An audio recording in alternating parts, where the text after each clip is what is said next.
Hi hello नमस्कार, स्वागत आहे तुमचं सपरित सरिता चॅनलमध्ये। तर मागच्या व्हिडिओमध्ये तुम्ही बघितलंच की माझ्या सासऱ्यांना फ्रॅक्चर झालंय, तर त्याचं ऑपरेट करायचंय। तर ही समोरच ऑपरेशन रूम आहे, बघू शकता तुम्ही समोर आयसीयू रूम आणि त्याच्याच बाजूला ऑपरेशन थिएटर आहे। आम्ही इथे वेटिंग रूम मध्ये बसून समोरच गणपती बाप्पा आहे, त्यांना प्रार्थना करतोय की अगदी छान असं ऑपरेशन व्हावं, सक्सेसफुल, आणि त्यांना लवकरात लवकर बरं वाटावं।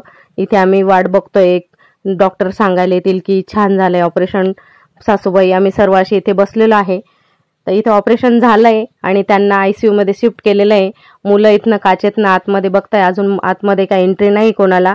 डॉक्टर अजून थोडीफार काही ते चेकिंग असेल ती चालू आहे त्यांची, सर्व सेटअप लावताय आयसीयू मध्ये। आणि आम्ही इथून बाहेरून उभं राहून बघत होतो। नंतर थोड्या वेळाने मिस्टरांना जाऊ दिलं, मग ते जाऊन बघून आले आणि मग नंतर सासूबाई जाऊन भेटून आल्या। असं एक एक एक एक जाऊ देत आहे, जास्त आयसीयू मध्ये गर्दी करू देत नाही। मुलांना तर आयसीयू मध्ये इंटरेस्ट नाहीये। तर सासूबाई भेटून आल्या आणि मग नंतर माझा नंबर आला, मी गेली भेटायला। तर आमचं पेशंट तसं खूप स्ट्रॉंग आहे, कारण अगोदरही त्यांना पॅरालिसिस झालेला, तरी पण ते त्यावेळेलाही त्यांनी छान रिस्पॉन्स दिलेला। तेव्हाही ते पटकन लगेचच बरे होऊन गेले होते। एक साईड त्यांची थोडीशी आहे लूज, पण मग तरी पण ते स्ट्रॉंग त्यांचं सर्व करतात। तर मी त्यांची विचारपूस करते, तर बोलताय मला थोडी थंडी वाजते, मग त्यांच्या अंगावर रग टाकली थोडीशी डबल। ऑपरेशन करून आणल्यावर बऱ्याचदा अशी थंडी वगैरे वाजतेच। ऑक्सिजन चालू आहे त्यांना आणि डॉक्टर समोरच आहे, सर्व सेटअप आहे इथे आयसीयूचा आणि डॉक्टरांचं प्रॉपर लक्ष आहे।